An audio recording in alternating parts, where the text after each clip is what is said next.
credit Danish Siddiqui.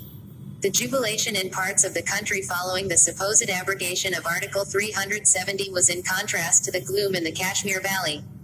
It was ignored by both sides that New Delhi did not make any substantial gain in terms of powers, neither did Srinagar suffer any major loss. Later, in what could be construed as a setback to the center, the Supreme Court referred all the petitions on Article 370 to a constitution bench which will hear the matter in the first week of October. Amidst these developments, some points require deeper scrutiny. First, the apex court could possibly strike down as unconstitutional the center's move to amend Article 370 by invoking the very same article. Second, the bifurcation of a state which is under president's rule into two union territories is possibly against federalism. And third, Article 370, as it stood on August 4th, was a special power available not to Kashmir, but to the center. First, Article 370 has not been abrogated. It still very much remains part of the Constitution. Instead, the government, in an innovative and constitutionally suspect manner, invoked the article to amend Article 367. On August 5th, the president inserted a new clause to say that the Constituent Assembly of Jammu and Kashmir (J&K) shall mean Legislative Assembly of the state, and state government shall mean governor acting on the advice of Council of Ministers. With this interpretation, Article 370 presented an entirely different picture. Since the erstwhile state was already under president's rule, the parliament, by exercising powers of the Legislative Assembly, gave its concurrence to the aggressive surgery of Article 370 that has killed the spirit as well as the text of the provision. True, during president's rule, parliament can certainly exercise powers of the state assembly, but whether the aforesaid concurrence can be termed as a legitimate and bona fide exercise of power is a moot question for various reasons. 1. A legislative assembly that was in itself a creation of the Constituent Assembly cannot take the place of the latter. 2. The August 5th order defined that state government to mean governor acting on the advice of Council of Ministers. And since there was no Council of Ministers, the validity of the governor's concurrence mentioned in the presidential order was questionable. Finally, Article 371d, which on August 5th was used for the purpose of diluting the article itself, was meant to be deployed to apply other provisions of Constitution to Jammu and Kashmir, not to modify or repeal Article 370 itself. The expression, other provisions, here means provisions other than Article 1, Article 238, now repealed, and Article 370. 4 points are to be kept in mind here. First, one constitutional provision cannot be used to nullify another. Second, an interpretation clause is to be used only when there is ambiguity in the Constitution.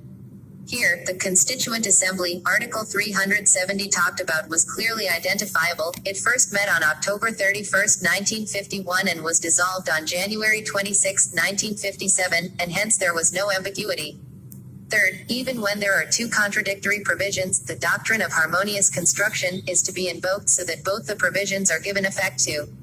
Fourth, like Parliament, President too cannot alter the federal character of the Constitution, which has been held to be part of its basic structure. The Constitution prohibits colorable exercise of power. What you cannot do directly, you cannot do even indirectly. Next, the constitutional validity of Jammu and Kashmir's bifurcation into two union territories is also doubtful.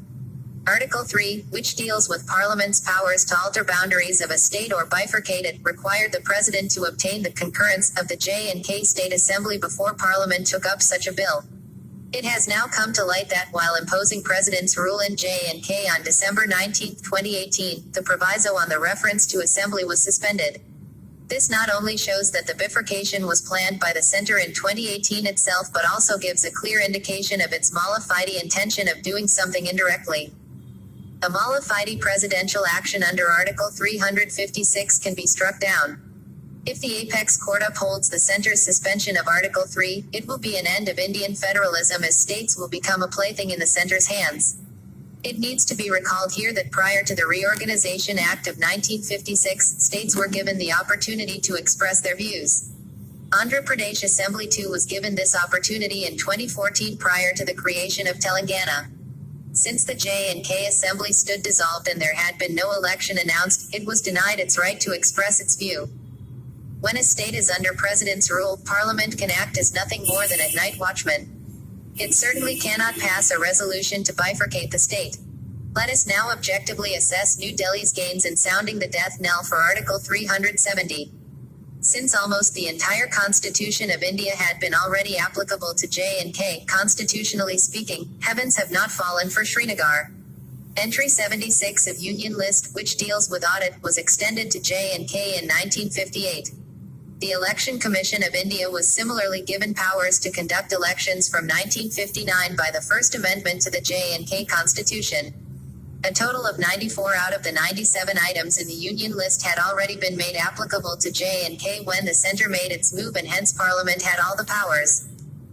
Out of the 395 articles in the Indian Constitution, 260 articles had already been extended to J&K through successive presidential orders. As regards the rest of the articles, J&K Constitution had identical provisions. Moreover, more than 250 central laws had already been extended, and most of J&K's state laws were identical to central laws. In reality, that special status Article 370 conferred was not to J&K but to the central government. The centre could deny certain provisions while extending unilaterally some other amendments. For instance, following the 44th Amendment, unlike in the rest of the country, national emergency in J&K could still be imposed on the grounds of internal emergency. Similarly, while for the rest of the country, freedom of speech could be curtailed only through reasonable restrictions, in J&K, it could be controlled through restrictions that appropriate legislature considered reasonable. Yes, we do live in a post-truth world, but we need to objectively assess J&K's loss and New Delhi's real gains when it comes to the dilution of Article 370. Further, whether the apex court will allow India to become a unitary state remains to be seen.